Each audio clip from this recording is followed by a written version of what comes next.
हरि। ओम शांति शांति शांति। हरि ओम।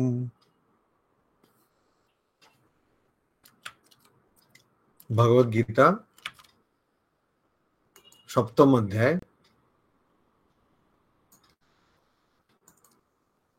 प्रथम श्लोक। श्री भगवान उवाच मय्यासक्त मनाः पार्थ योगं युञ्जन्मदाश्रयः असंशयं समग्रं मां यथा ज्ञास्यसि तच्छृणु। श्री भगवान उवाच, भगवान श्री कृष्ण बोलছেন, पार्थ अर्थात पृथा বা কুন্তির পুত্র, मयि আমার উপর, আসক্ত মনা মনকে কেন্দ্র করে বা আমার উপরে মনোযোগ দিয়ে, মদ আশ্রয়ঃ আমায় আশ্রয় করে বা আমার কাছে শরণাপন্ন হয়ে, যোগম যোগ যোগ বলতে এখানে কিন্তু পরমাত্মার সঙ্গে বা পরম তত্ত্বের সঙ্গে এক হওয়ার যে সাধন সেটার কথা বলা হয়েছে। সেটা জ্ঞান যোগের মাধ্যমে আর কর্মযোগের মাধ্যমে আর ধ্যান যোগের মাধ্যমে, এরকম এই আগে 6টা অধ্যায়ে বলা হয়েছে। युञ्जन युञ्जन অর্থাৎ ওই যোগা কথাটার মূল কথা হচ্ছে युञ्ज। युञ्ज মানে এক হওয়া। তো এখানে যোগম युञ्जन এটা দুটো একসঙ্গে পড়তে হবে। যখন আমরা দুটো একসঙ্গে পড়বো তখন জানবো যে যোগম युञ्जन অর্থাৎ যোগ সাধন করা, সমগ্রম সম্পূর্ণভাবে, মাম আমায়, असंशयम বিনা কিছু সংশয়, সংশয় বিনা, সংশয় ছাড়া, যথা যেমন, জ্ঞাস্যসি মানে যথা কি করে, জ্ঞাস্যসি জানবে, তৎ সেটা, শৃণু শোনো। এখানে বলছেন যে এখন অবধি তুমি অনেক কিছু শুনেছো, এখন তুমি মন দিয়ে মানে আমার উপরে মনোযোগ দিয়ে একাগ্র হয়ে আমাকে আশ্রিত করে আমার আমার কাছে শরণাপন্ন হয়ে আর যোগ সাধন করে তুমি কি করে আমাকে সম্পূর্ণভাবে জানতে পারো। সমগ্রম অসংশয়ম সম্পূর্ণভাবে এবং বিনা কোনো সংশয়, কোনো সংশয় ছাড়া, সংশয় ছাড়া কি করে তুমি আমাকে জানতে পারবে, সংশয় ছাড়া নিঃসংশয় কি করে জানতে পারবে। উপনিষদে আছে যে বিদ্যতে হৃদয় গ্রন্থি ছিদ্যন্তে সর্ব সংশয়াঃ। তো যখন হৃদয়ের গ্রন্থি অর্থাৎ হৃদয়ের গাঁটগুলো খুলে যায় তখন আমাদের সব সংশয়গুলো দূর হয়ে যায়। প্রকৃতপক্ষে আত্মজ্ঞান বা ব্রহ্মজ্ঞান, ভগবান লাভ, এইসব বলতে যা বোঝায় আমাদের নিজেকে নিয়ে যে সংশয়, নিজের স্বরূপকে নিয়ে, নিজের ব্যক্তিত্বকে নিয়ে যে সংশয়, সেগুলো সব নষ্ট হয়ে যায়, সেগুলো সব দূর হয়ে যায়, সেগুলো সব মিটে যায়। এই সংশয়গুলো মিটে যাওয়ার জন্যই বা এটা সংশয়গুলো মিটে যাওয়াই বলা যেতে পারে ব্রহ্মজ্ঞান, আত্মজ্ঞান বা ভগবান লাভ। তো এখানে ভগবান শ্রীকৃষ্ণ কি বলছেন, যে তুমি যদি মন দিয়ে আমার কথাটা শোনো, তাহলে কি করে ভগবান লাভ করা যাবে সেটা তুমি বুঝতে পারবে। আর এখানে বলা হয়েছে আমাকে পুরো সম্পূর্ণভাবে জানতে পারবে। আমাকে সম্পূর্ণভাবে জানা মানেটা কি? সম্পূর্ণভাবে জানা মানে একটা অর্থ এটাও হতে পারে, যেহেতু ভগবান শ্রীকৃষ্ণ বলছেন যে ভগবান শ্রীকৃষ্ণ এখানে বলছেন সম্পূর্ণভাবে জানা, কিন্তু আমরা কথামৃতে পড়ি ভগবান শ্রীরামকৃষ্ণ বলছেন যে ভগবানকে, ঈশ্বরকে সম্পূর্ণভাবে কেউ জানতে পারে না, এটা সম্ভব না। কেননা যদি আমি সম্পূর্ণভাবে ভগবানকে জানি, তাহলে তাকে একটা গণ্ডিতে ফেলে দেওয়া হবে। তার একটা, ভগবান শ্রীরামকৃষ্ণ দেবেরই কথা ব্যবহার করলে, তার ইতি টানা হবে। তো তার ইতি টানা যাবে না, তার ইতি টানা যাবে না, এটা কথামৃতে ভগবান শ্রীরামকৃষ্ণ দেব বলছেন। অতএব এখানে আমাদের জানতে হবে যে এখানে যখন বলছেন সম্পূর্ণভাবে, তার মানে আমার জন্য যে যে আঙ্গিক প্রয়োজন, সেই সব আঙ্গিকগুলো নিয়ে, বা অন্যদিকে বলতে গেলে আমার যাতে সমস্ত দুঃখ মিটে যায়, আমার যাতে সমস্ত দুঃখ নষ্ট হয়ে যায়, সেই দিকে সম্পূর্ণ বলা যাবে। তো দ্বিতীয় অধ্যায় থেকে শুরু করে ষষ্ঠ অধ্যায় অবধি, অর্থাৎ 5টে অধ্যায়, ভগবান শ্রীকৃষ্ণ নানান রকম উপদেশ দিয়েছেন অর্জুনকে। অর্জুনের মাধ্যমে আমাদের নানান ধরনের উপদেশ ভগবান শ্রীকৃষ্ণ দিয়েছেন।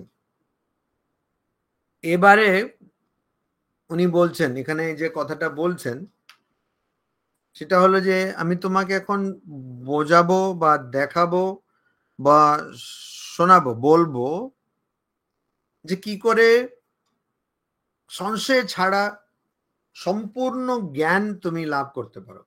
সম্পূর্ণ জ্ঞান অর্থাৎ আমাকে তুমি সম্পূর্ণভাবে জানবে, সেটা এখানে আমাদের ধরতে হবে সম্পূর্ণ জ্ঞান, আর সেটা সংশয় ছাড়া, নিঃসংশয়, কোনো সংশয় থাকবে না, এরকম জ্ঞান কি করে তুমি অর্জন করতে পারো। এই সম্পূর্ণ জ্ঞান আর নিঃসংশয়, এই দুটো ভগবান লাভের, আত্মজ্ঞান লাভের বা ব্রহ্মজ্ঞান লাভের লক্ষণ।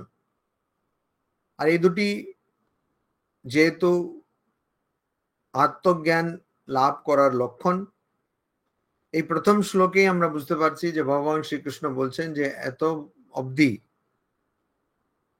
তুমি অনেক কিছু শুনলে, কিন্তু এই যা শুনেছো সেটাকে সাধন দিয়ে কি করে উপলব্ধি করা যায় সেটা আমি তোমাকে বলে দেব। আচ্ছা, এর আগেই ষষ্ঠ অধ্যায় ছিল ধ্যান যোগ, ওখানে ধ্যানের কথা বলা হচ্ছে। তো ধ্যান অর্থাৎ মনটাকে একাগ্র করা,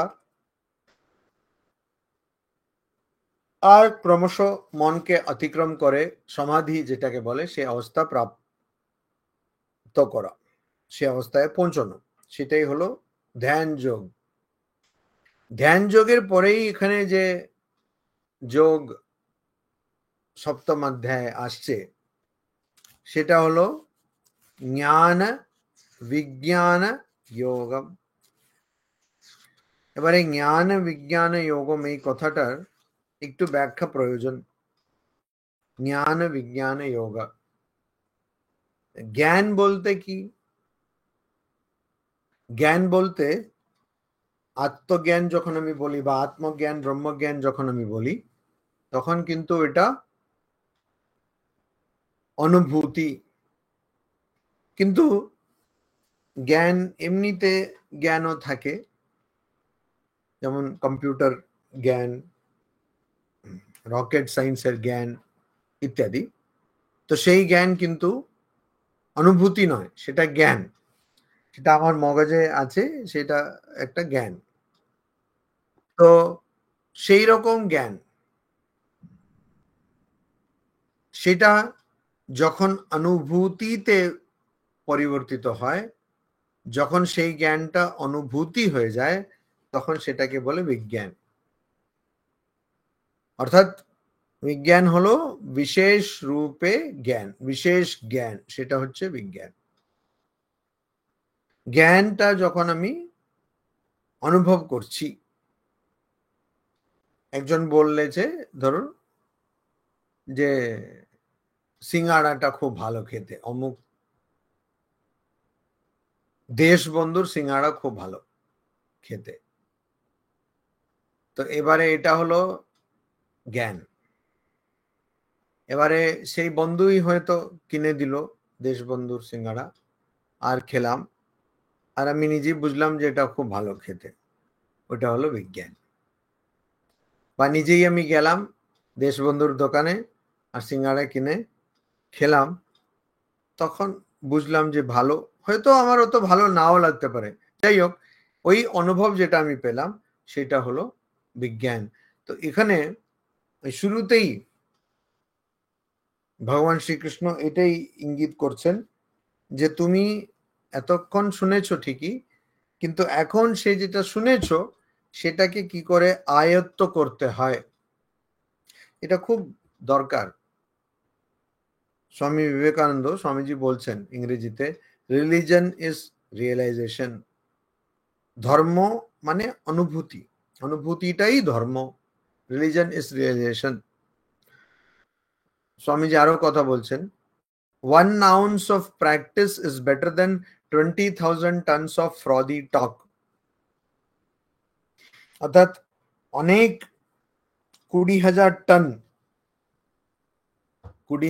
টন এমনি কথা বলার চেয়ে একটা আউন্স সাধন করা বা একটা আউন্স উপলব্ধি করা অনেক অনেক ভালো। তো আমাদের, এটা আমি আগেও অনেকবার বলেছি, আমাদের দেশের সমস্যাই হলো আমরা কথা বলি, কথা বললে কোনো সমস্যা থাকে না, শুধু কথা বলি, শুধু কথাই বলি আর কিছু করি না, এইটাই হচ্ছে সমস্যা। তো ওই জন্য ওই মোবাইল কোম্পানিরা এখানে একটা সার্ভিস প্রোভাইডার থেকে আরেকটা সার্ভিস প্রোভাইডার, মানে সমস্ত ওটা ফ্রি, নিঃশুল্ক, এরকম কথা। যদি আপনি বিএসএনএল কিনবেন তাহলে বিএসএনএল টু বিএসএনএল ফ্রি। এখন তো ওরা সবকটাকেই ফ্রি করে দিয়েছে, কেন এত কথা বলে তারপর দেখলো যে না পারা যাচ্ছে না। যখন ভারতবর্ষে মোবাইল এসছিল তখন ফোন বলার জন্য টাকা দিতে হতো, ফোন রিসিভ করার জন্য টাকা দিতে হতো, যাদের মনে আছে, তো রিসিভ করার জন্য। তারপরে দেখলো না এখানে এরকম কারোবার এখনো কিন্তু অনেক দেশেই, সারা পৃথিবীতে অনেক দেশেই কিন্তু এখনো সেলুলার ফোনে রিসিভ করার জন্য টাকা দিতে হয়। তো কিন্তু আমাদের দেশে দেখলো যে না এরকম তো ব্যবসা চলবে না, তখন ওরা বললো ঠিক আছে রিসিভ করার জন্য টাকা দিতে হবে না, কিন্তু করার জন্য টাকা দিতে হয়। তখন দেখলো তখনও পারছে না, তখন আস্তে আস্তে করে নিয়ে এলো যে না ফুল টক টাইম ফ্রি। এই ওই সার্ভিস প্রোভাইডার হলে টক টাইম ফ্রি, আর একজন হলে টাকা দিতে হয়। এখন করে দিয়েছে কি না তুমি যত খুশি কথা বলো বাবা, এতটুকু টাকা দিয়ে দাও, তাহলে সারা মাস কথা বলো, আমার কোনো যায় আসে না, কেন দেখলো আর পারা যাচ্ছে না। তো আমরা কথা বলতে খুব ভালোবাসি, কথা বলতে খুব ভালোবাসি, আমাদের সব সব জায়গায় কথা বলার জন্য এই রকে আড্ডা, এই আড্ডা, এগুলো সবই আছে, আমাদের কোনো অসুবিধা নেই। কিন্তু কাজ করতে বললে আমাদের অসুবিধা আছে, কাজ আমরা করতে পারি না, আমাদের তখন অনেক অসুবিধা আছে। তখন আমরা কে করবে। যেমন আমরা প্ল্যানিংটা খুব পারি, ভালো পারি, খুব ভালো ভালো প্ল্যানিং করতে পারি আমরা, সবকিছু ভালো প্ল্যান করি, কিন্তু কে করবে তখন মুশকিল হচ্ছে। কে করবে দেখা যাবে কেউ নেই। প্ল্যানিংটা প্ল্যানিং এর মতন রইলো, আর ওখানে এক্সিকিউশনের বেলায় কোনো কিছুই হলো না। তো এইটাই এখানে বলছেন যে আচ্ছা, এতক্ষণ তুমি শুনলে অনেক কিছু ভালো ভালো কথা শুনলে, কিন্তু এখন তুমি ভালো করে মন দিয়ে শোনো কি করে করতে হয়, মানে এই সাধনটা কি করে করতে হয় সেটা ভালো করে শোনো। তো আমরা যখনই কোনো কথা, খুব গুরুত্বপূর্ণ কথা বা এমন কথা যেটা ভুলে গেলে মুশকিল হবে, সেটা বলার আগে আমরা বলি না, এই মন দিয়ে শোনো, এখানে কিন্তু মন দাও। তো সেরকম বলছেন এখানে যে তুমি কিন্তু মন দাও। আরেকটা কথা বলছেন, মদ আশ্রয়, হ্যাঁ, বলে আমায় আশ্রয় করে বা আমার শরণাপন্ন হয়ে। এই কথাটা বলার কারণটা হচ্ছে যে দেখো, তুমি এতক্ষণ অনেক কিছু শুনলে, এবারে এগুলো কিন্তু উপলব্ধি যদি করতে চাও, তাহলে আমি যেমন বলছি সেরকম শোনো। আমাদের, আমি বললাম না, আমাদের দেশে সবাই খুব কথা বলে। আরেকটা জিনিস হচ্ছে, এখন বিপদ হয়ে গেছে আমাদের দেশে, সবাই সবকিছু জানে, এটা হয়ে গেছে। গুগল মামি থাকার জন্য এখন ওরা ঠিক করতে পারছে না ওরা মামা কি মামি, যাই হোক। তো এই গুগল থাকার জন্য সবাই সবকিছু জানে। ডক্টরের কাছে গেলে বলবে, ডক্টর, আচ্ছা আচ্ছা আপনি কেন এলেন? না, আমার একটু জ্বর আছে। আচ্ছা, ভালো কথা, জ্বর আছে, তো আপনি একটু দেখুন। না ডক্টর, আমার মনে হচ্ছে না আমার ইনফেকশন হয়েছে। তো এখন ডক্টর নিজেই বুঝতে পারছে না, নিজে ডক্টর, ও ডক্টর না, যে এসছে সে ডক্টর। বলে ইনফেকশন হয়েছে? আচ্ছা, না ডক্টর, আমার মনে হচ্ছে আমি কিছুদিন আগে একটু বাইরে খেয়েছিলাম, তো মনে হয় ওইটারই ইনফেকশন হয়েছে। তো ডাক্তার, আপনি একটু আমাকে পেটের ওষুধ দিয়ে দিন না, আর একটু ওই প্যান্টোপ্রাজল দিয়ে দিন। তো ডক্টর ভাবছে এখন কে ডক্টর, তো শুধু প্রেসক্রিপশনের জন্য এসছে নাকি? তো বলে এটার জন্য এখানে আসার কি দরকার ছিল? আমাকে একটু ফোন করে দিলেই তো আমি এসএমএস করে দিতাম বা হোয়াটসঅ্যাপে পাঠিয়ে দিতাম। এটার জন্য এত কষ্ট করে এলেন কেন? তো এরকম সবার কাছে গিয়ে সাধন করতে হবে, কি করতে হবে, আমার মুক্তি লাভ করতে হবে, কি করে করতে হবে, এই সব কথা আমি যদি জিজ্ঞেস করি, মানে অর্জুনকে বলছেন ভগবান শ্রীকৃষ্ণ, তুমি সবার কাছে গিয়ে সেরকম নানান রকম কথা জিজ্ঞেস করো যদি, কিন্তু আমরা যদি মনে করি, তাহলে এখানে অর্জুন কিন্তু মোক্ষের কথা জিজ্ঞেস করেনি। অর্জুনের যেটা মোক্ষম প্রশ্ন ছিল, সেটা ছিল যে আমি মোক্ষ পাবো কি না তা নয়, আমি কি এই যুদ্ধে জিতবো না হেরে যাব, যুদ্ধে কি মারা যাব না বেঁচে যাব, এইটা ছিল অর্জুনের প্রশ্ন। তো ওই প্রশ্ন বা সেই সংশয়টা ছিল, সেই ভয়টা ছিল, সেই এক ধরনের আশঙ্কা ছিল। ওই জন্য অর্জুনকে উনি বলছেন যে ঠিক আছে, তুমি আর কারোর কাছে যেও না, আমি তোমাকে বলে দেবো কি করতে হবে। মদ আশ্রয়, হ্যাঁ, এখানে এটার মানেটা কি? এখানে এটার মানে এটা, যেমন অনেকে মানে করেন যে কৃষ্ণ ছাড়া আর কাউকে পুজো করতে নেই বা কৃষ্ণ ছাড়া আর কারোর কথা শুনতে নেই, তা সেটা নয়। মানে এখানে মানে হচ্ছে যেটা ভগবান শ্রীরামকৃষ্ণ দেব খুব সুন্দরভাবে বলে দিয়েছেন, যে একটা জায়গায় যদি মাটিটা খোঁড়ো আর একটু জল না বেরোলে আবার অন্য জায়গায় চলে গেলে, তাহলে কখনো জল পাবে না। একটা জায়গায় ভালো করে গর্ত করতে হবে। তো এটাকে বলে নিষ্ঠা। নিষ্ঠা। আমি ধরুন, আমি রকেট সায়েন্স পড়ছি, 4 পাতা পড়ার পরে আমার ভালো লাগছে না, আমি ছেড়ে দিলাম, তো কোনো সায়েন্সই আমি পড়তে পারবো না। একটু সময় দিতে হবে, নিষ্ঠা সহকারে পড়তে হবে। তো এই নিষ্ঠার কথা এখানে বলছেন যে মদ আশ্রয়, হ্যাঁ, আমায় আশ্রয় করে তুমি শোনো, আমার কথাটা শোনো, আমি যেমন বলছি শোনো। আরেকটা কথা আছে, আচ্ছা, এখন যেমন ক্লাসরুমে গিয়ে কিছু পড়াতে গেলেই বাচ্চারা বলে আচ্ছা টিচার বা মাস্টার মশাই, এরকমই হয় নাকি? কেন, এই গুগল মামা বা মামি শুধু বড়দের জন্য আছে তা তো নয়, বাচ্চাদের কাছেও তো আছে। তো বললো আচ্ছা এরকমই হবে নাকি, উল্টো কিছু বললো, এরকমও তো হতে পারে। তো ওখানেও মদ আশ্রয়, যে নানান রকম চিন্তা ভাবনা হতে পারে, কিন্তু আমি যেমন বলছি এখন সেটা শোনো। যদি ধরুন কেউ রান্না শিখছে, তো রান্না যখন শিখছে, তো এখন অনেক রকম রান্না হয়, ফিউশন কুকিং। এখন মানে ফিউশন কুকিং মানে কি, দুরকম হয় এটা। যারা আমিষ খেতে পারছে না বা খাবে না ঠিক করেছেন, যে কোনো কারণে, তারা আমিষের মতন করে জিনিস আবিষ্কার করে। এটা শুরুতে ওই তারলা দালাল করেছিলেন, একটা ছবি বেরিয়েছে তারলা বলে, ওটা দেখাচ্ছে যে ওনার স্বামী, উনি আমিষ পছন্দ করতেন আর খুব ভালো রান্না করতেন, না আমিষ ভালো লাগতো না। তো স্বামী বাইরে গিয়ে বা অফিসে অন্যদের খাওয়া, আমিষ খাওয়া খাচ্ছে, আর এ খাবার রান্না করে দিচ্ছে। রাঁধতে খুব ভালোবাসতেন তিনি অবশ্যই, তারলা দালাল এরকমই তো হননি। তো তো ওই আমিষ খেয়ে আসছে আর ওই খাবারটা আর কাউকে দিয়ে দিচ্ছে। তো খুব কষ্ট পেয়েছেন যে আমার স্বামী কি করে আমি যে রাঁধবো সেটা খাবেন। তো উনি এগুলো সব আনলেন, কি ওই চিলি চিকেন আছে তো, গোবি চিকেন, না gobi chilli, sorry chilli gobi. তারপরে চিকেন 65 আছে তো গোবি 65। হ্যাঁ, তো এরকম করে নানান রকম আলাদা আলাদা জিনিস। তো একজন যদি রান্না করতে চায়, তো অনেক কিছু জিনিস রান্না করতে পারে।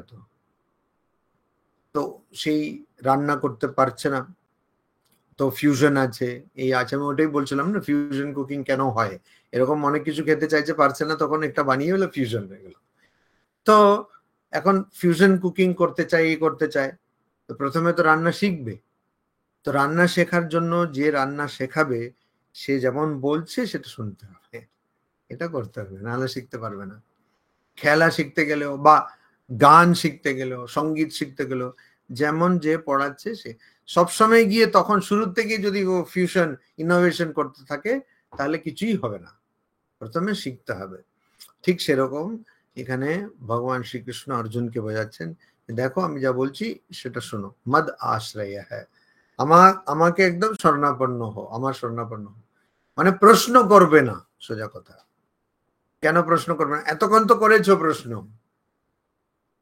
এমন না যে প্রশ্ন করব না, মানে প্রশ্ন তুমি করতে পারবে না, এরকম কথা না। এতক্ষণ তো প্রশ্ন করেছো, এবারে আমি যেমন বলছি শোনো। ওটা শুনলে কি হবে, তখন তুমি জানতে পারবে যে কিভাবে সম্পূর্ণভাবে ভগবানকে জানা, মানে সম্পূর্ণভাবে নিজেকে জানা। আহম ব্রহ্মাস্মি, আমি ব্রহ্ম। তো আমি যদি নিজেকে সম্পূর্ণভাবে জানি, তাহলে আমার জন্য যতটুকু দরকার আমি ভগবানকে জেনে গেছি। আর সেরকম সংশয় ছাড়া জানা। তো এটাতে কি কি বলবো আর কি কি বলা হবে, ভগবান শ্রীকৃষ্ণ এক ভালো ভালো একজন শিক্ষক। তো ভালো শিক্ষক কি করে, ওই ক্লাস শুরু হওয়ার আগে বলে দেয়, আচ্ছা আজকে ক্লাসে আমরা এই পড়বো, আচ্ছা এই জিনিসটা বোঝানো হবে।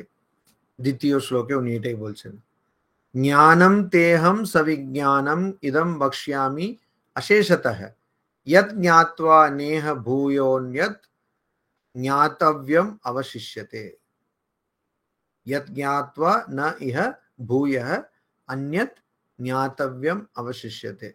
अर्थात अहम আমি, তে তোমার তোমাকে, সবিজ্ঞানম, সবিজ্ঞানম মানে বিজ্ঞানের সঙ্গে, সবিজ্ঞান মানে বিজ্ঞানের সঙ্গে, মানে এটা সোজা কথা আমরা সবসময় পড়ে এসেছি স্কুল কলেজে, থিওরি প্র্যাকটিক্যাল।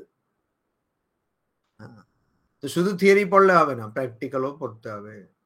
যদিও এটাতে সব এমনি মার্ক দিয়ে পাস করে দেয়, হ্যাঁ ওটা আলাদা কথা, কিন্তু থিওরিও করতে হবে, প্র্যাকটিক্যালও। তো সবিজ্ঞানম মানে প্র্যাকটিক্যালের সঙ্গে, অর্থাৎ শুধু তুমি জ্ঞান লাভ করবে তা নয়, তোমাকে অনুভূতিও করতে হবে। তো রান্না এটা খুব কঠিন, আগে রান্না করে প্রথম খেতে হবে, তারপরে সবচেয়ে আরো বেশি কঠিন হচ্ছে অন্যদের খাওয়াতে হবে, তৃতীয় সবচেয়ে কঠিন হচ্ছে তাদের কি ভালো লাগলো। তো যখনই কেউ এসে আমাকে বলে আমি রান্না করতে পারি, আমি বললি আচ্ছা অন্যরা কি খেতে পারে, এটাও তো জানা দরকার। তুমি রান্না করতে পারো বুঝলাম, অন্যরা কি খেতে পারে, তো সেটাই হচ্ছে বিজ্ঞান। সেই সেই অংশটা হচ্ছে বিজ্ঞান। বিজ্ঞান হচ্ছে যে হ্যাঁ অন্যরা খেতে পারছে, আর আমাকে গালাগাল দেয়নি, থুতু করেনি, বমি করেনি, আর বলেছে ভালো। ভালো বলার আগে অনেক কিছু আছে। অনেকে বলছে না না এমনি আমার রাখার জন্য, মন রাখার জন্য ভালো বলে দিল না, কিন্তু সেটা বলার জন্য আগে একদম মানে মুখে নিতে পারছে না, থুতু করে ফেলে দিল বা বমি করে দিল বা পেট খারাপ হয়ে গেল, এইগুলো হয়নি তো। তার মানে অনেকটাই ভালো আর কি, চলবে।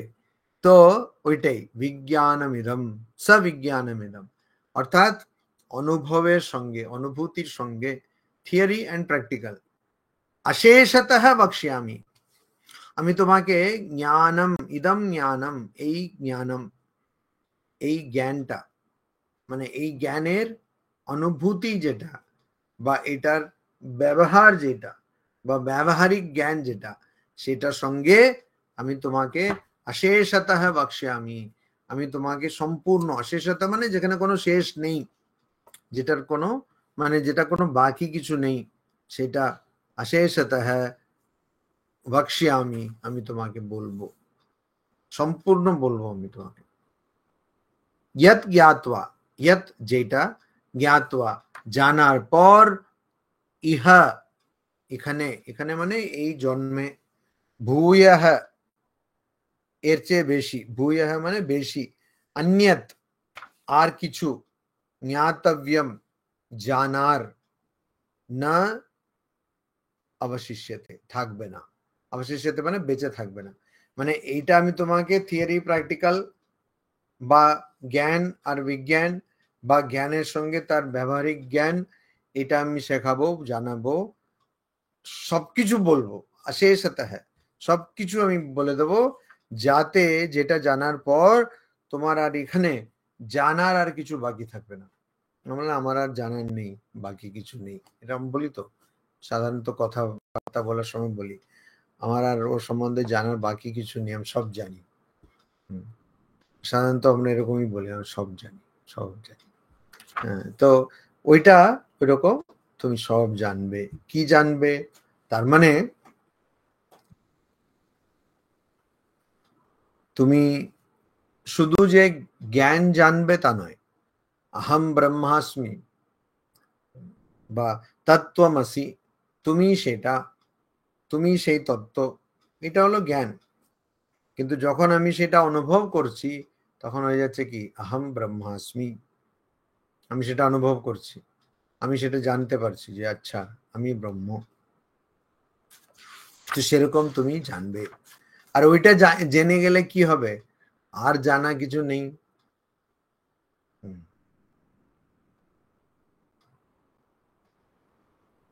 এটা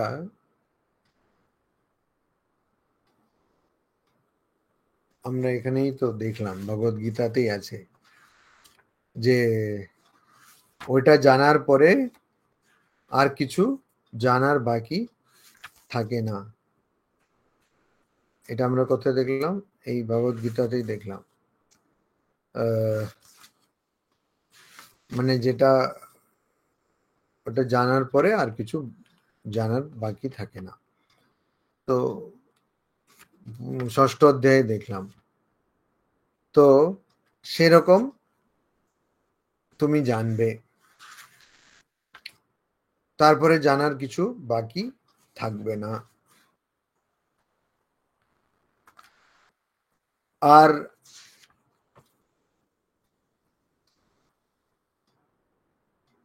তার মানেটা এটা হচ্ছে, প্রথম শ্লোকে যেটা বললেন যে অসংশয়ম আর সমগ্রম, এখানেই সেই কথাটা আবার বলছেন। ইনি বলছেন, এখানে বললেন অশেষতঃ, অর্থাৎ কিছুই বাকি থাকবে না, সম্পূর্ণভাবে আমি তোমাকে বলবো। আর সবিজ্ঞানম, বিজ্ঞানের সঙ্গে, বিজ্ঞানের সঙ্গে।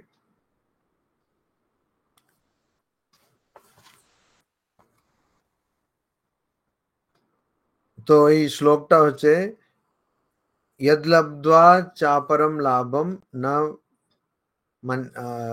मन्यते अधिकम ततः, মানে যেটা পাওয়ার পরে তার চেয়ে অন্য কিছু লাভ বা অন্য কিছু পাওয়া ওর থেকে বেশি আছে এরকম মনে হয় না।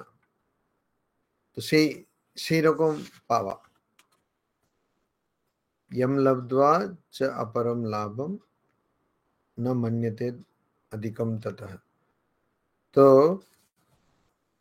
ওই রকম মানে যেটা তুমি পাওয়ার পরে তোমার কিছু পাওয়ার বাকি থাকবে না, কেন? কেননা ওইটাই সবচেয়ে বড় পাওয়া, মানে ওইটা হচ্ছে ভগবান লাভ। ওই যে প্রথম অধ্যায়ে বলছে ইয়ম লব্ধ্বা চাপরম লাভম, ষষ্ঠ অধ্যায়ে 22 নম্বর শ্লোকে বলছে ইয়ম লব্ধ্বা চ अपरम लाभम न मन्यते अधिकम ततः।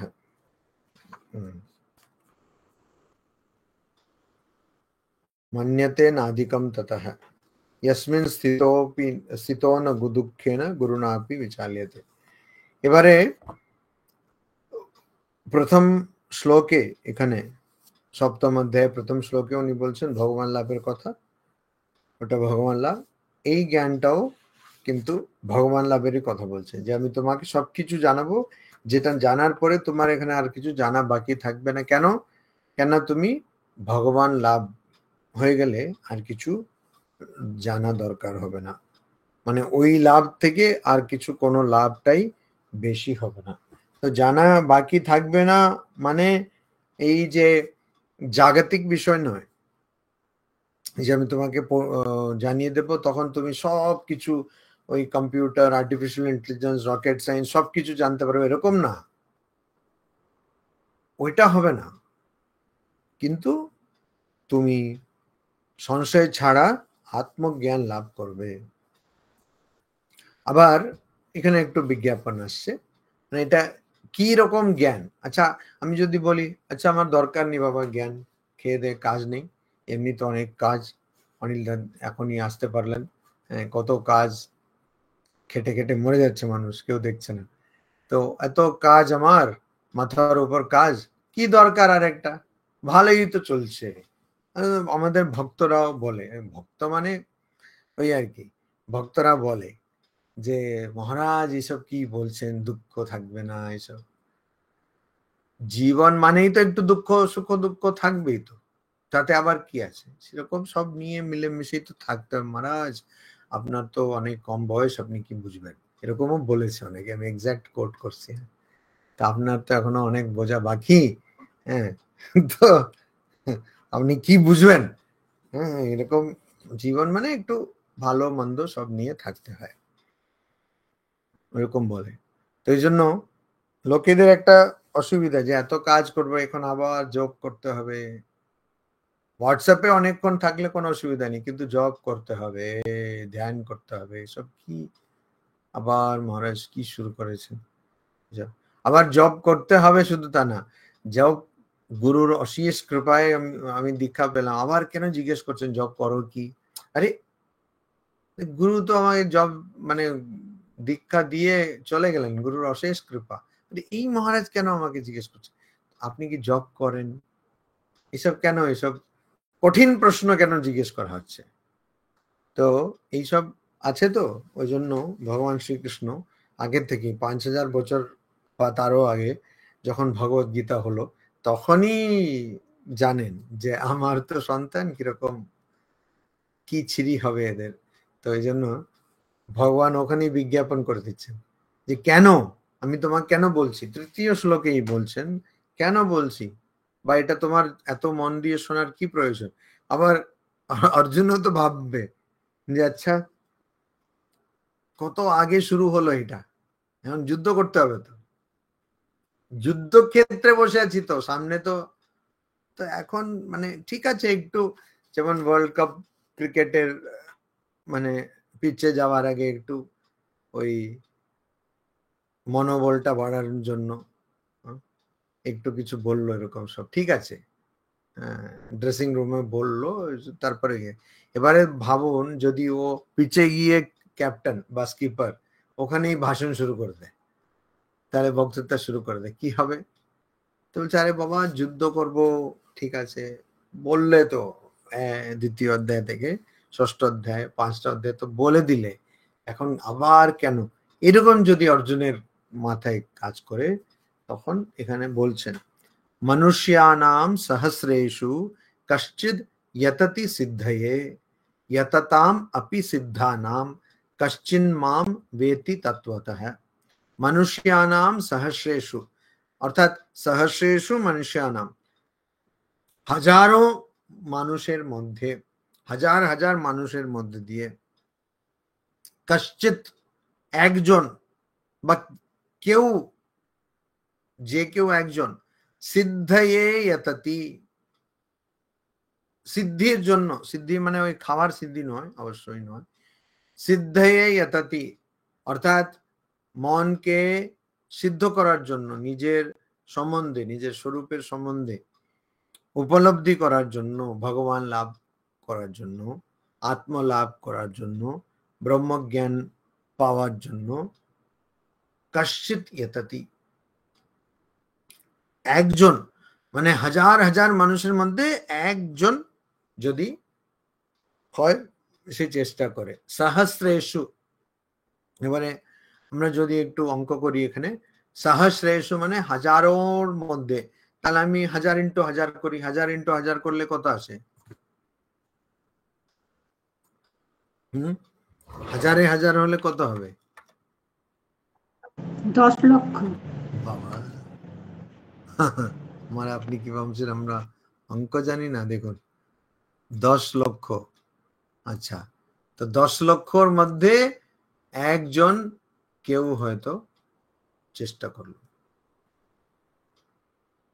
ভগবান লাভের জন্য, 10 লক্ষের মধ্যে একজন চেষ্টা করলো, তো এটা হাজারও বলেছে, তো 1000 ইন্টু 1000 নাও হতে পারে। 10 লক্ষ মানে ঠিক, আসলে 10 লক্ষ বললে কিন্তু ওই যেটাকে ইংরেজিতে বলে 1 মিলিয়ন, 10 লক্ষ হচ্ছে 1 মিলিয়ন, তো ওইরকম 10 লক্ষ আরো একটু অ্যাড করে দিলে তাহলে হয়ে গেল 1 কোটি। তো কোটি কোটি মানুষের মধ্যে, কোটি কোটি মানুষের মধ্যে হয়তো একজন চেষ্টা করছে, বলছেন না যে একজন ব্রহ্মজ্ঞান লাভ করছে, এটা খেয়াল করতে হবে, বলছেন যে একজন চেষ্টা করে। তো কোটি কোটি মানুষের মধ্যে একজন চেষ্টা করে, তারপরে যে চেষ্টা করে यतताम যারা চেষ্টা করেন, সিদ্ধানাম যারা চেষ্টা করেন, আর মানে যারা চেষ্টা করে,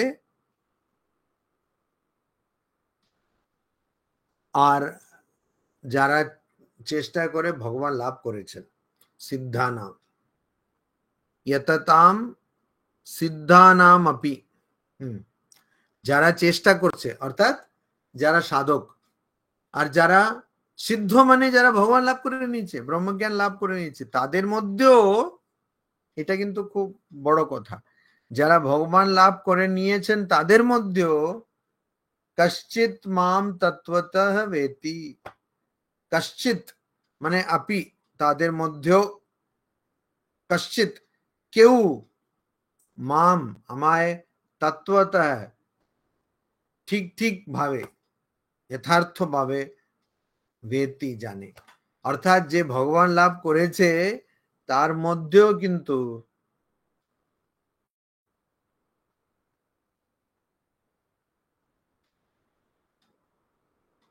কেউই আমাকে, মানে খুব কম লোকই আমাকে বুঝতে পারে। আবার এখানে এটার ব্যাখ্যা করতে গিয়ে বলছেন যে, আচার্য বলছেন যে এখানে সিদ্ধা নাম এই কথাটা ব্যবহার করা হয়েছে এই অর্থে নয় যে ভগবান লাভ যারা করেছেন, এখানে এটার অর্থ হচ্ছে যারা পূর্ব জন্মে ভালো কর্ম করার জন্য ভালো জন্ম পেয়েছেন, আর তারা এই জন্মেই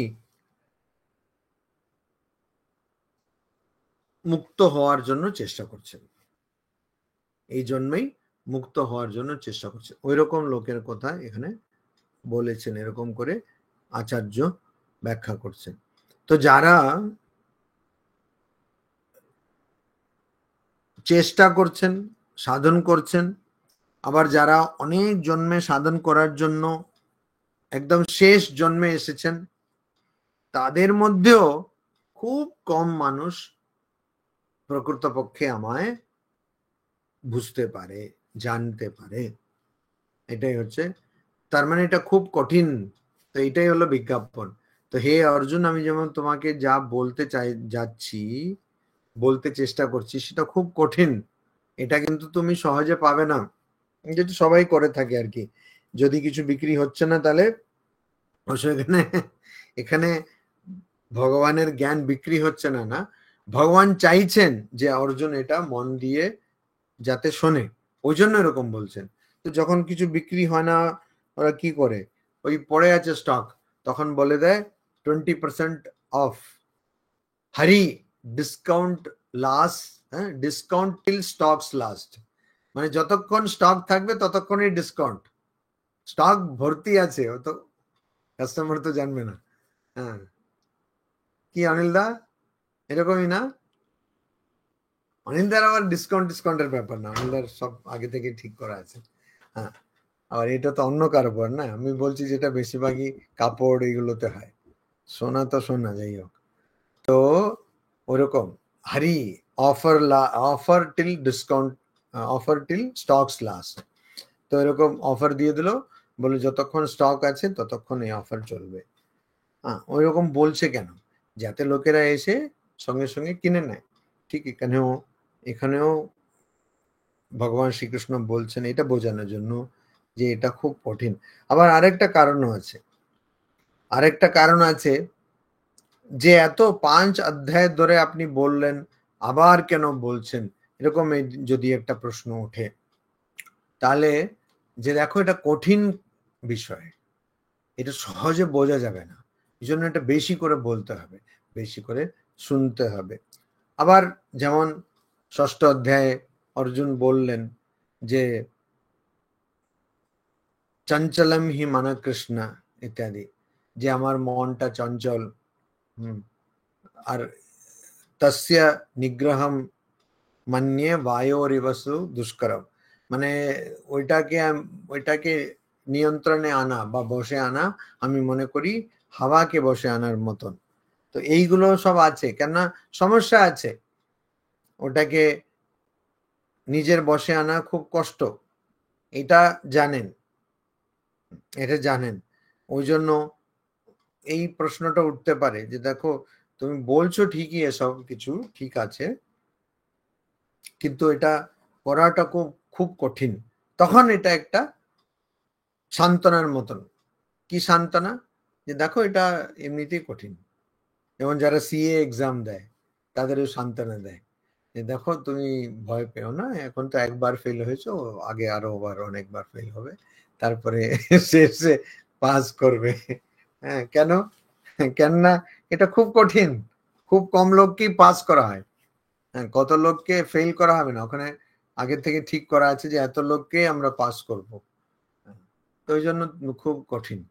তো আচ্ছা, তো একটু সান্ত্বনা পেলো, আচ্ছা ঠিক আছে, আমি একা ফেল হচ্ছে না। এর কিরকম যে আগেকার দিনে যখন এটা চলে যেত না, ইলেকট্রিসিটি পাওয়ার কাট হয়ে যেত, তখন সবচেয়ে আগে বলতে এই দেখো তো পাশের বাড়ি গেছে কিনা, সঙ্গে সঙ্গে নেমে এসে দেখতাম হ্যাঁ পাশের বাড়ি, তাহলে ঠিক আছে, কোনো অসুবিধা নেই।